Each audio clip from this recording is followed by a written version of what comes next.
네, 안녕하십니까. 네, 저는 스타트업TV 박준석입니다.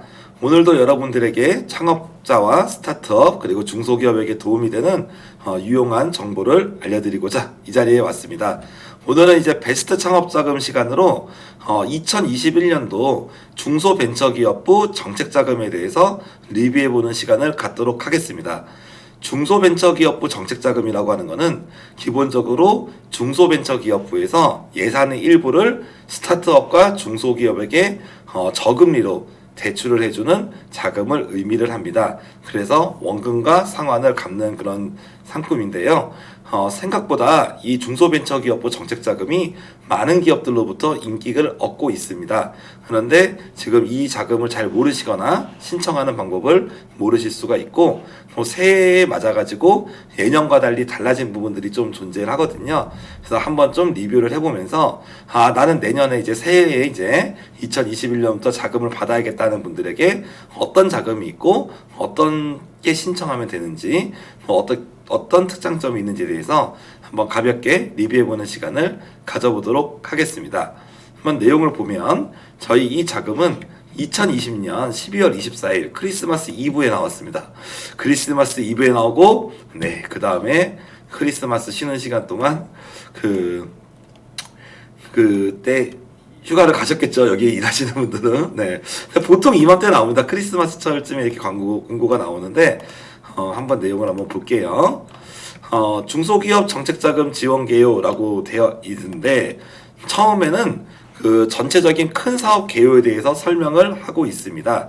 참고적으로 이 정책자금 융자 공고에 대한 자료는 저희가 유튜브 영상 밑에 보시면 링크가 걸려 있고요. 그리고 이 정책자금 리뷰에 대해서 좀 더 다양하게 의견을 남기신 분들은 저희 아이디어 클럽 커뮤니티에서 함께 의견을 나누시면서 내년도 자금을 받을 수 있도록 같이 노력을 하시면 좋겠고, 저도 좀 어려운 사항이나 아니면 궁금증 있으면 답변을 달아드리겠지만 제일 이제 잘 아시는 분들은 여기 이제 관계자분들이실 겁니다. 그래서 관계자분들께 직접 전화나 아니면 홈페이지를 통해서 문의해서 어려운 부분들을 해결해 나가실 수도 있겠습니다.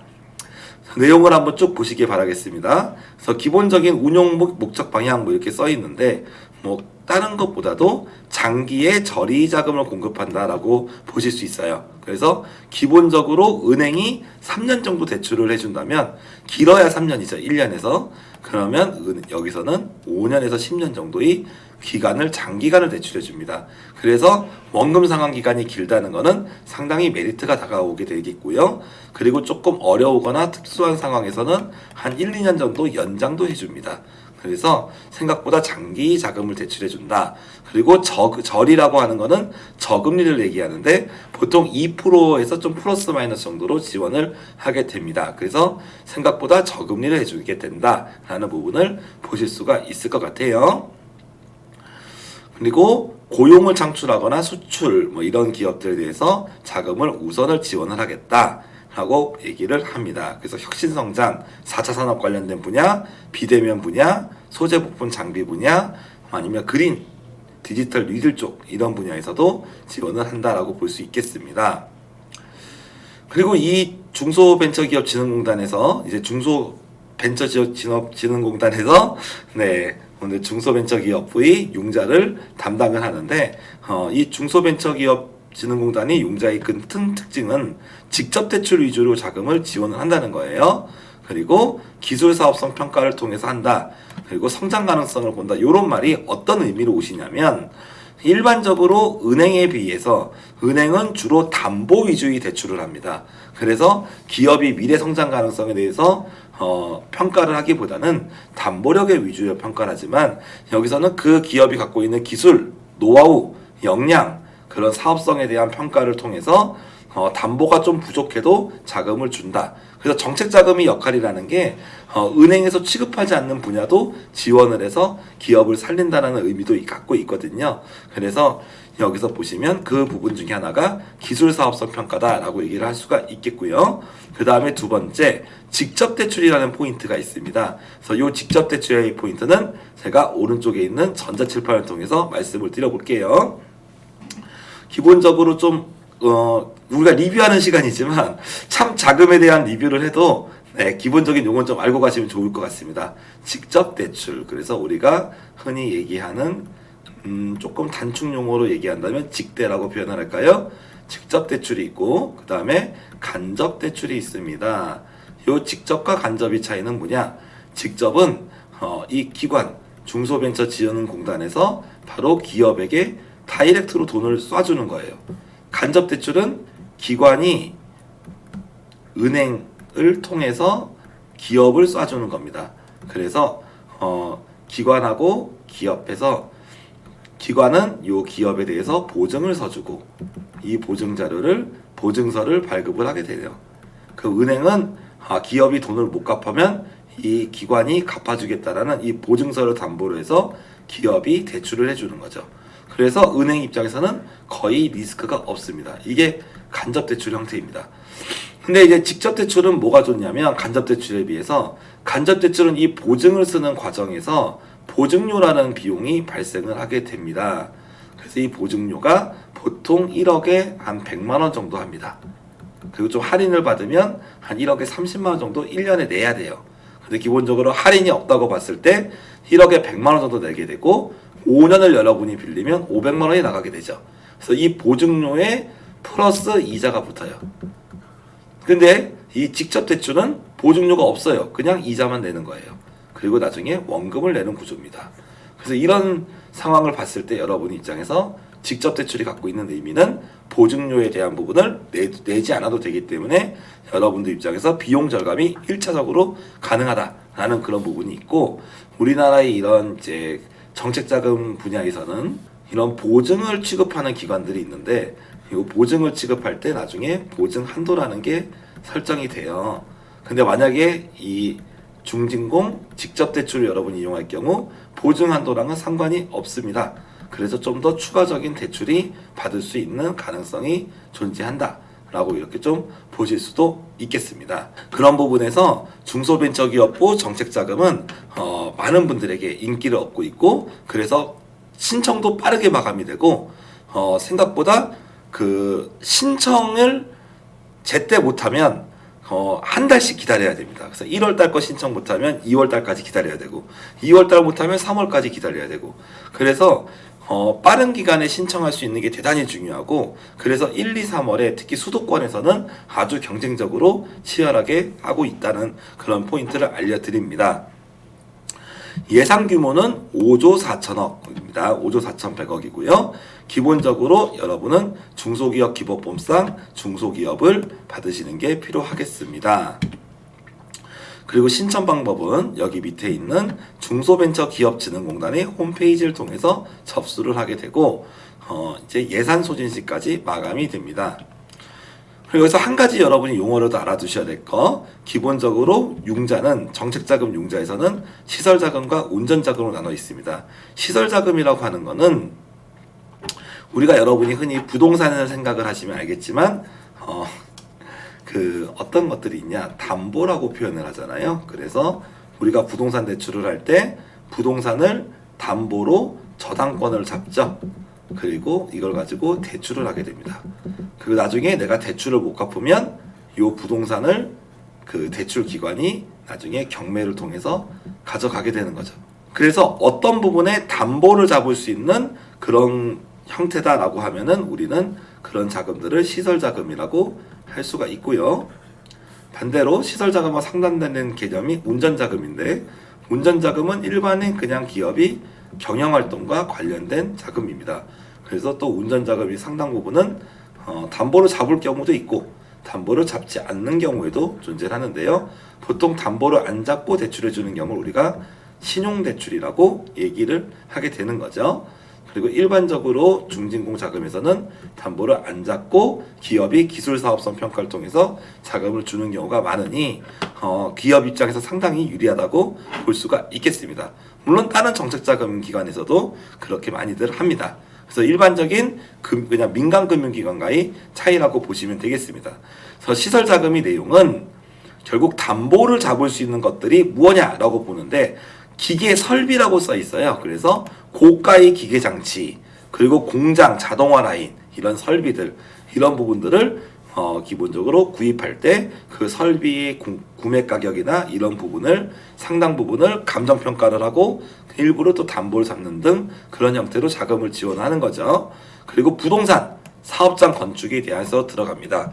그래서 토지 건축 자금 이런 부분들이 포함이 되고요. 사업장을 매입할 때 이럴 때도 포함이 되고 임차보증금, 그래서 임차보증금도 포함이 된다 볼 수가 있겠고, 두 번째 운전자금은 아주 넓은 개념입니다. 그래서 기업이 경영할 때 필요한 자금, 어떻게 보면 운전자금이 운전자금이 기본적으로는 그 시설자금보다 좀 더 큰 포괄적인 개념입니다. 그래서 시설자금은 운전자금은 전체적으로 큰 부분을 포괄한다. 그리고 굳이 나누면 담보를 안 잡는 범위는 운전자금에 포함된다라고 볼 수가 있겠죠. 융자 한도는 기업당 60억 이내라고 써 있는데, 여기서 여러분이 생각해야 될 것, 요 기업당 60억이라고 이내로 되어 있기 때문에 저는 제가 지금 현재 창업한 기업인데 지금 이제 아이디어를 제품 개발을 하는 과정이고 매출액은 빵원이고 직원도 없어요. 이런 상황에서 60억을 신청하면 될까? 거의 안 된다고 볼 수 있어요. 네. 그래서 최대 대출 한도라는 거는 말 그대로 여러분이 받을 수 있는 최대 대출 한도인 것이지 무조건 신청한다고 다 되는 것도 아니고, 여기에 좀 숨겨진 내용들은 평균 대출 한도라는 게 또 나중에 숨어 있습니다. 그래서 이 자금을 지원하는 업체들이 평균 그런 볼륨이나 그런 아니면 신용도 등급 이런 거에 따라 달라지게 되는 거죠. 그래서 이런 한도들에 대해서 우리가 좀 정책자금 쪽에서는 처음 자금 신청하시는 분들이 어려운 게, 야 니네 그러면 최대 60억이라며 근데 이거 기준이 뭐야? 뭐 이런 식으로 물어볼 수가 있어요. 그래서 이런 평균적인 건 대부분 오픈을 하진 않습니다. 근데 어찌됐든 간에 일반적으로 여러분이 스타트업을 한 창업기업이라면 기술사업성 평가에 따라 다르겠지만 작게는 한 5천만 원 정도부터 좀 많이 받으면 한 3억? 뭐 이 정도? 정말 많이 받으면 5억? 이 정도? 라고 좀 보실 수 있을 것 같고, 좀 에버리지 차원에서는 한 1억에서 2억 정도, 뭐 이런 정도 사원에서 생각을 하실 수가 있을 거예요.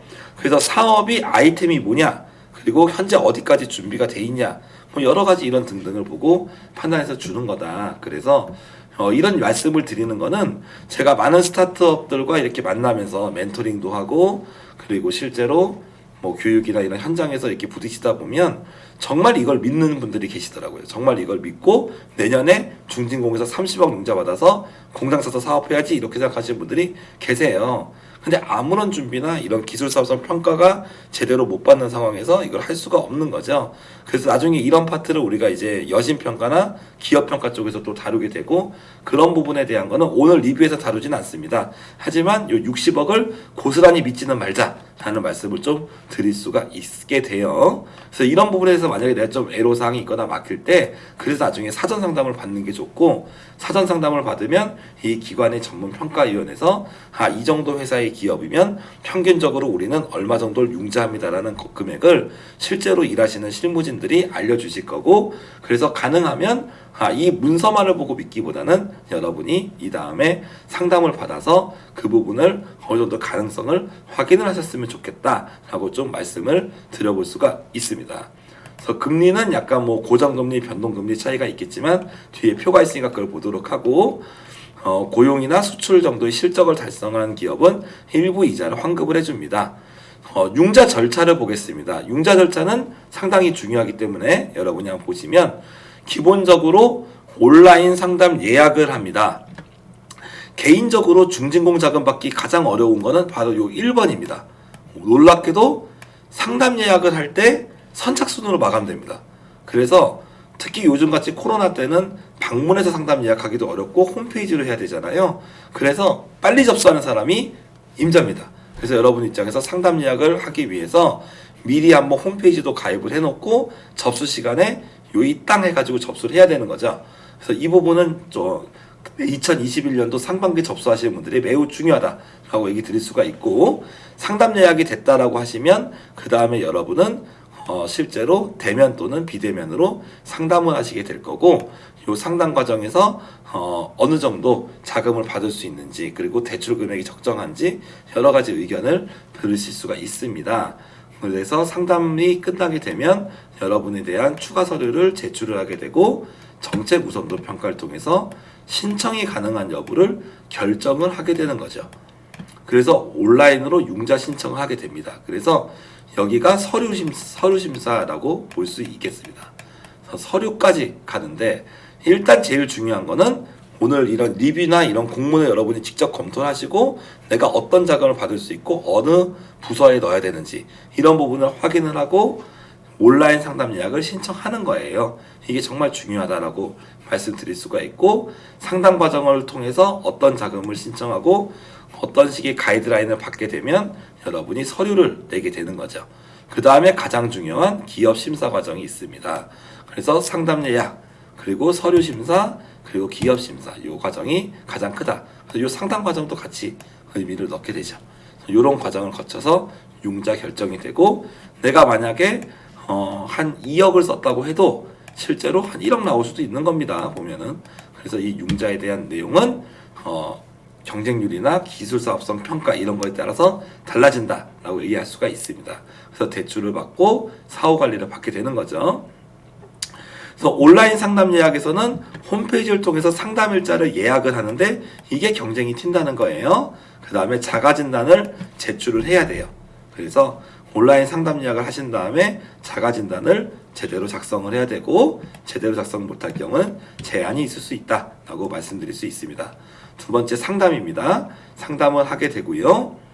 그 다음에 정책 우선도 평가를 통해서 융자 신청서를 제출하게 됩니다. 그 다음에 기업 심사를 하게 되고, 좀 여러분들 준비하실 거는 상담을 했다, 그 다음에 융자 신청 제출이 또 이 과정에서 또 의미가 있습니다. 여기서는 나중에 시간이 되면 제가 다른 영상 통해서 다뤄보도록 하겠습니다. 그리고 기업 심사를 통해서 평가를 받게 되죠. 그래서 여신 심사 과정을 통해서 평가를 받고 그 다음에 융자가 결정이 됩니다. 융자가 결정이 되고 그 다음에 대출이 나오게 되는데, 대출에서는 직접 대출, 대리대출. 대리대출은 아까 말씀드렸던 보증서를 통한 대출입니다.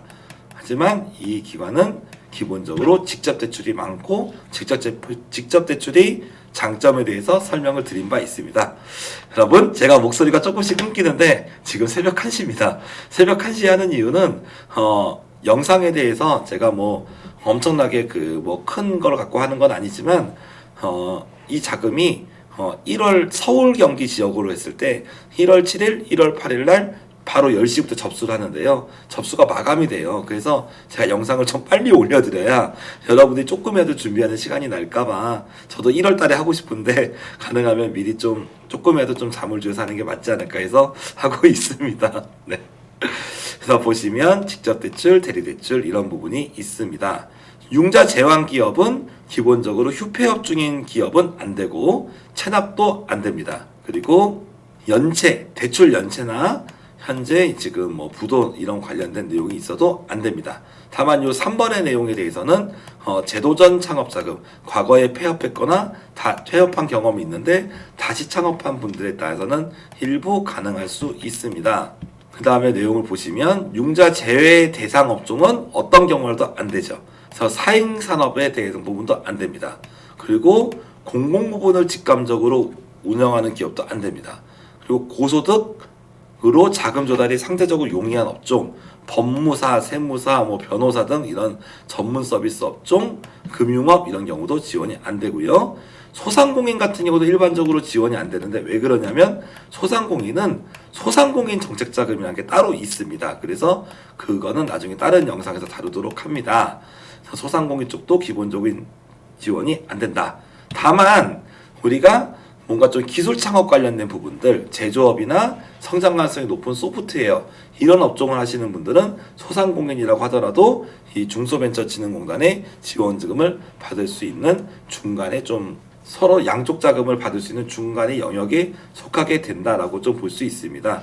그런 경우에서는 주로 하는 사업이 뭔지를 따져서 지원을 보시면 되는데, 주로 하는 사업이 여기서는 제조업이나 소프트웨어 아니면 규모나 덩치가 커서 자영업이라고 보기 어려운 업종들이 이 중소벤처진흥공단의 주요 자금이 대상이 되는 것이죠. 뭐 최근에 허위 뭐 이런 문제들을 통해서 부정 문제들 통한 그런 업체는 융자 신청이 제한될 수 있다라고 얘기할 수가 있겠고요.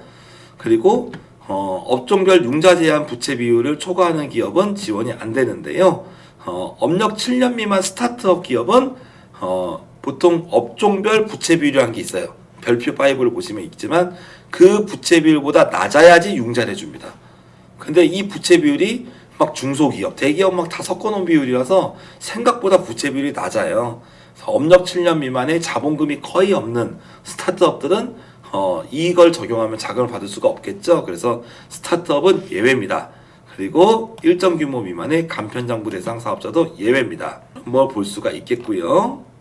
그리고 뭐 부실기후, 업년 5년 초과 기업 일부 부분은 이제 재무제표상의 내용을 봤을 때 지원이 안 될 수 있다. 그리고 여러분이 1월 달에 심사를 했는데 탈락을 했어요. 그럼 6개월 동안은 지원을 못 합니다. 그래서 내가 이거는 이렇게 볼 수 있습니다. 여러분이 금년 1월에 지원을 했는데 탈락했다. 그러면 최소한 6개월은 기다려야 돼서 아무리 빨라도 여러분은 7월 이후에나 접수가 가능하다라고 이렇게 얘기를 볼 수가 있습니다. 그래서 이런 융자에서 좀 이 부분에서 여러분에게 얘기 드릴 수 있는 시사점은 무조건 빨리 넣는 것만이 능사가 아니라 혹시 만약에 내가 준비가 좀 덜 돼 있다면 준비를 좀 한두 달 늦더라도 준비를 하고 접수하는 게 바람직할 수 있다는 말씀을 드릴 수 있을 것 같아요. 뭐 나머지 내용들은 좀 천천히 한번 보시고 이제 본격적인 리뷰를 한번 해보도록 하죠. 뭐 궁금한 거는 이런 1357번으로 물어볼 수 있고 관할 부서들에 대한 설명을 하고 있습니다. 그리고 사업별 정책자금 융자 계획에서 지원 가능 대상들에 대해서 정리를 해놨습니다. 기본적으로 정리를 해놨고 대출 가능 금액 그리고 대출 금리 등에 대해서 요약해서 정리되어 있으니까 나중에 한 번 정도 이걸 보시고 어느 정도 사업에 대한 이해를 했다. 그럼 이 요약 페이지 보시고 여러분이 어떤 자금에 넣을 수 있는지에 대해서 선택할 수 있게 잘 가이드를 해놨습니다. 작년에 비해서. 그래서 좀 많은 분들이 도움이 되시지 않을까 싶습니다. 하지만 저는 이제 세부 사업에 대해서 한번 좀 리뷰를 한번 해보겠습니다. 자, 1번 혁신창업사업화 자금입니다. 그래서 혁신창업사업화가 핵심이에요. 그래서 이제 어떤 자금 중에서도 창업기업을 대상으로 하는 자금을 볼 수 있습니다. 업력 7년 미만의 창업기업을 대상으로 2조 2,500억이 자금이 지원이 됩니다. 그래서 업력 7년 미만이어야 된다라고 볼 수 있어요. 근데 창업 기반 지원 자금에는 여러 가지 종류가 있는데 첫 번째 청년 전용 창업 자금으로서 대표자가 일단 만 39세 이하여야 돼요. 만 39세 이하로서 엔드 조건이에요. 만 39세 이하이고 업력이 3년 미만인 중소기업 이 두 가지 요건을 둘 다 만족을 해야 됩니다. 그럴 경우 이 자금에 신청을 할 수가 있습니다. 요거이거나 아니면 창업 성공 패키지 청년 창업 사관학교를 받은 경우는 업력이 7년 미만도 지원이 가능하다라고 얘기할 수가 있겠습니다. 그래서 두 가지 유형이 있습니다. 그래서 청년을 지원하는 유형 그리고 시니어를 지원하는 유형인데 이 시니어의 유형 중에는 대표자가 대기업이나 뭐 경력, 기술, 이공계 석박사, 고학력, 고경력자를 지원하는 자금이다 볼 수 있겠고요.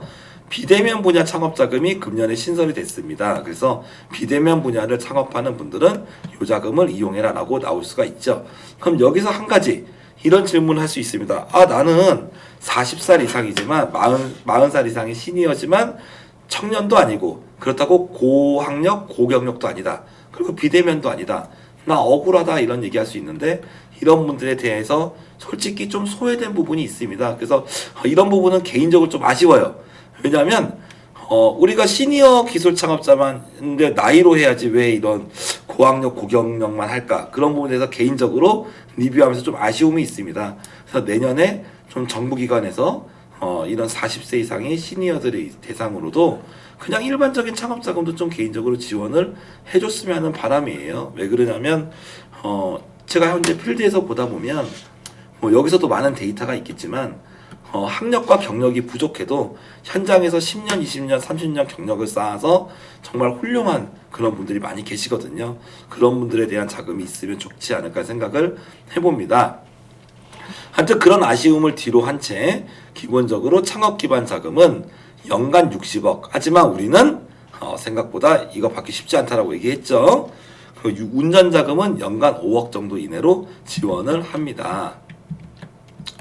라고 얘기할 수가 있고, 언제나 여기 있는 자금들은 최대 한도다라고 꼭 여러분에게 말씀을 드릴 수가 있고요. 청년 자금은 연간 1억 원입니다. 청년 자금은 연간 1억 원인데 제조나 아니면 여러분 사업장 소재지에 있는 특화 사업은 2억까지 좀 더 상향을 했습니다. 대출은 2%의 고정 대출이라고 볼 수가 있고요. 청년 대출은 조금 다릅니다. 청년 대출 같은 경우는 사업 계획서를 여러분이 발표를 통해서 보통 평가를 받습니다. 다른 요 앞에 있는 이 창업 기반 자금 같은 경우는 발표를 하는 게 아니고, 그리고 실제로 그 따로 별도의 평가를 하게 돼요. 근데 오히려 장단점이 있습니다. 이 청년은 조금 사업 준비가 덜 돼 있어도 발표를 잘하면 자금 받을 수 있는 기회가 있는데, 요 다른 자금들은 발표를 안 하는 대신에 실질적인 창업 준비를 얼마나 잘했고 현재 창업의 단계가 좀 높냐, 실제로 사업화 단계가 어느 정도 갔냐, 그런 부분이 나중에 평가할 때 중요한 부분이 돼요. 그래서 우리가 이 창업자금 리뷰를 시간이지만 이 자금을 보면서 여러분이 한쪽 반대편에는 평가 기준과 또 평균 지원 자금 이런 것들이 숨어 있다고 보시면 되겠어요.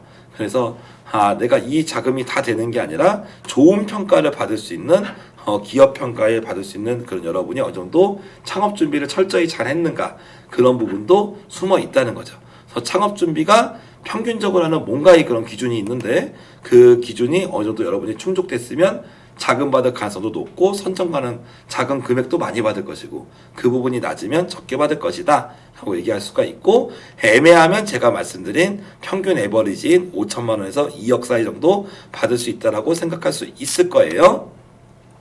두 번째, 창업 기업 중에서 일자리를 창출한 기업에게 자금을 줍니다. 그래서 일자리 창출, 3년 연속 일자리가 증가했거나 최근 1년 이내 청년 근로자를 고용했거나, 이쪽에서 아마 많은 부분들이 해당 사항이 있을 거라고 봐요. 그래서 40세 이상의 시니어 창업자분들도 이런 형태로 하게 되면 지원금을 신청할 수가 있다라고 얘기할 수가 있을 것 같아요. 역시 마찬가지로 이 조건들은 비슷비슷합니다. 미래기술 육성 자금이라고 되어 있습니다.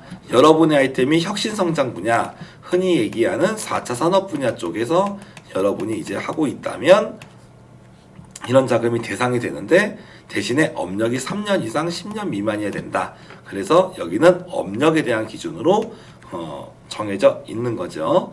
그래서 업력 1, 2년 차는 안 된다라고 얘기할 수가 있어요. 고성장 촉진 자금, 고성장 촉진 자금은 일반적인 창업 기업이 아니라 좀 어느 정도 성장을 고성장하고 있다는 증표가 있는 그런 기업이겠죠. 그래서 상시 근로자가 10인 이상이어야 됩니다. 그래서 대표자 제외하고 10인 이상, 그리고 업력이 3년 이상 10년 미만, 이 두 가지 조건을 모두 만족을 해야 되는 거예요. 하는 기업이 최근 3년간 매출액이 20% 이상 증가했던지, 3년간 고용이 계속 증가했던지, 수출이 증가했던지, 그래서 매출, 고용, 수출 중에서 뭐라도 증가를 해야 되는 거죠. 그런 기업은 이 고성장 촉진 자금이 대상이 된다라고 볼 수가 있게 되겠습니다. 그리고 아까 40대 이상의 시니어에 좀 아쉽다라고 얘기했는데, 그 해당되는 분들은 요 1-5번을 누려야 됩니다. 1-5번의 개발기술 사업화 자금입니다. 요 개발기술 사업화 자금은 몇 가지 종류가 있는데, 보시면 정부나 지자체의 연구개발 사업에 참여해서 기술 개발에 성공했을 기술, 이런 요건. 두 번째, 특허 실용신안 저작권 등록 기술. 그래서 보통 2번으로 많이 가세요. 2번이 가장 우리가 하기가 쉽죠. 그래서 우리가 기술 창업, 아이디어 창업을 할 때는 여러분이 갖고 있는 아이디어를 기본적으로 특허나 실용권으로 확보할 필요가 있는데, 이 부분을 충족하면 40대 이상의 시니어도 지원이 가능하다라고 얘기할 수가 있습니다. 그리고 정부나 공인기관에서 인증받은 기술, 그리고 공공기관에서 이전받은 기술도 지원이 되고요. 그리고 여러분이 기업부설 연구소나 연구개발 전담부서를 세웠는데 거기서 개발했다. 그럼 지원이 됩니다. 이것도 생각보다 많이 어렵지 않은 것 중에 하나입니다. 그리고 중소벤처기업부가 인가한 기관과 기술자료 임치계약을 체결한 기술, 이것도 어렵지 않습니다. 그래서 어느 정도 여러분이 선행 기술 개발을 해서 기술 임치를 했다면 이것도 갈 수 있습니다. 그래서 아까 제가 좀 아쉽다라고 얘기했지만 실은 이런 대안도 존재한다라고 말씀을 좀 드릴 수가 있어요. 여기까지가 창업기업에 대해서 지원하는 자금이 된다고 볼 수가 있겠습니다. 그 다음에 이제 이번에 투융자 복합기업으로 넘어가는데 투융자 복합금융은 여기서는 앞에 있었던 창업기업에 대한 일반적인 자금이 아니라 생각보다 고성장을 넘어서 좀 이렇게 생각할 수 있습니다. 기본 조금 정리를 해볼게요. 이런 앞부분에 대해서 이 융자에 대한 정책 공고가 설명을 안 해드리기 때문에 조금 말씀을 드려봐요. 여러분의 머릿속에 아이디어가 있어. 괜찮은 창업 아이템이 있어요. 그러면 이걸 가지고 여러분이 사업하려면 어떻게 해야 됩니까? 제가 이제 다음번에 아이디어 드림이라는 또 다른 하나의 그 채널을 해서 여러분이 좀 설명을 좀 드릴 건데, 아이디어 사업화에는 5단계가 있어요. 여러분이 처음에 머릿속에 아이디어가 있으면 이 아이디어를 가지고 실제로 구체화를 해서 이 아이디어를 구체화를 하게 되고 뭐 발명을 하고 특허도 내고 아니면 시제품 MVP라고 합니다. 간단한 시제품도 만들어 보는 이 선행 연구 과정이 있습니다.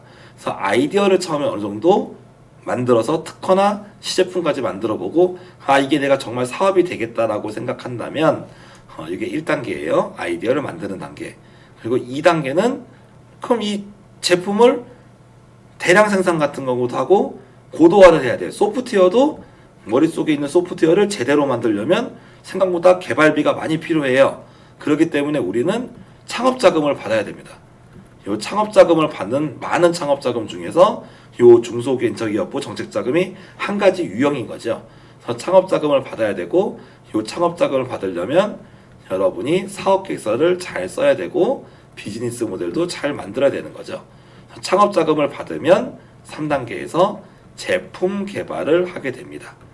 제품 개발을 하고 금형도 찍고 양산도 해요. 제조업에서는. 그리고 소프트웨어는 잘 버그 없이 만들어서 이제 런칭할 준비를 하게 되는 거죠. 그 다음에 4단계에서 만든 제품을 가지고 판매도 하고 유통도 해서 매출을 만듭니다. 이 단계가 4단계. 그리고 마지막으로 5단계는 조금 짧으니까 넘어갈게요. 마지막으로 이 5단계는 이제 기업이 성장을 해야 되는 거죠. 그래서 성장을 하는 과정에서 글로벌하게 여러분이 수출도 하고 또 이 성장 과정에서 적극적으로 여러분이 투자 유치를 받아서 회사를 키워서 볼륨을 높입니다. 그리고 나서 나중에 기업 주식시장에 상장을 한다든지 아니면 큰 기업에 M&A를 한다든지 이런 식으로 기업을 엄청나게 키워서 부가가치를 높이는 거죠. 이런 과정을 하게 되는데 이 투융자 복합기업 금융은 요 4단계를 건너뛴 기업이 이제 5단계로 가고자 하는 기업을 지원하는 자금입니다. 그래서 그런 내용으로 볼 수 있어요. 근데 여기서는 단순히 설명상으로는 기술성과 미래 성장 가치가 우수하다라고 나와 있지만 이렇게 얘기하기에는 조금 설명이 조금 부족한 것 같아서 말씀을 드렸어요. 그래서 나는 지금 제품에 대해서 이제 개발하는 단계다, 금형을 찍고 있는 단계다, 이제 판매를 시작했다, 이런 과정에서는 현실적으로 지원이 안 된다라고 볼 수 있어요. 하지만 내가 그래도 도전해보겠다는 마인드라고 생각한다면 도전을 한번 해보실 수도 있죠. 비록 내가 지금 금형을 찍고 있지만 지금 이 코로나 상황에서 엄청 부가가치가 큰 제품이다라고 한다면 또 그런 그 미래의 성장성을 반영해서 선정이 될 수도 있는 거니까 일반적인 경우에서는 아니라고 볼 수 있지만 또 가능할 수도 있습니다. 그래서 이런 경우예요. 그래서 이런 경우는 기본적으로 IPO나 M&A, 즉 주식이 가치가 높아질 거라고 생각이 되기 때문에 보통 요 밑에 있는 전환사채나 신주인수권, 상환전환 우선주 요 세 가지가 뭐냐? 기본적으로는 대출을 해주지만 회사가 볼륨이 커질 거면 커져서 기업 가치가 성장한다면 그때는 원금과 이자를 받는 게 아니라 주식으로 받을게, 그런 내용이에요. 주식으로 받던지 영업이익으로 받을게, 뭐 이런 내용을 얘기를 하고 있는 거죠. 그래서 기본적으로는 주식으로 받는다고 생각을 여러분이 좀 해볼 필요가 있어요. 왜? 나중에 기업이 성장해서 주식시장에 상장하거나 M&A 할 때는 큰 이익을 거둘 수 있잖아요. 그래서 같이 우리가 성장하자, 우리도 큰 금액 융자해 줄 테니까 너희도 나중에 주식으로 줄 수 있는 권리를 나오라는 겁니다. 당장 주식으로 달라고 하는 게 아니라 잘 되면 주식으로 바꾸자, 그런 식으로 하게 되는 거죠. 그런 의미로 볼 수가 있겠습니다. 그게 투융자 복합금융입니다. 그 다음에 3번 신시장 진출 자금인데, 신시장 진출 자금은 수출 쪽을 얘기한다고 볼 수 있습니다. 그래서 한번 좀 내용을 한번 보시면 볼게요. 내수기업 수출사업화, 그래서 수출 초보기업, 그리고 수출을 할 의지가 있는 스타트업, 그리고 디지털 수출하고자 하는 기업, 뭐 이런 기업들, 수출 관련된 기업들은, 근데 수출 관련된 기업들인데 아직 실적이 좀 적은 기업들은 요 내수기업 수출사 기업화를 받아라, 그런 내용을 얘기하고 있는 거고요. 수출기업 글로벌화, 수출 실적이 10만 불 이상, 한 1억이 좀 넘겠죠. 그런 실적이 있는 기업들은 요 글로벌화 사업을 들어와라. 그래서 우리나라는 수출 기업에 대한 융자가 상당히 후한 편이다라고 얘기를 드릴 수가 있습니다. 그리고 신성장 기반 자금이라고 되어 있어요. 신성장 기반 자금에서 보시면 업력이 특히 여기 4-1 혁신성장 기업 자금은 업력이 7년 이상 된 중소기업을 지원으로 합니다.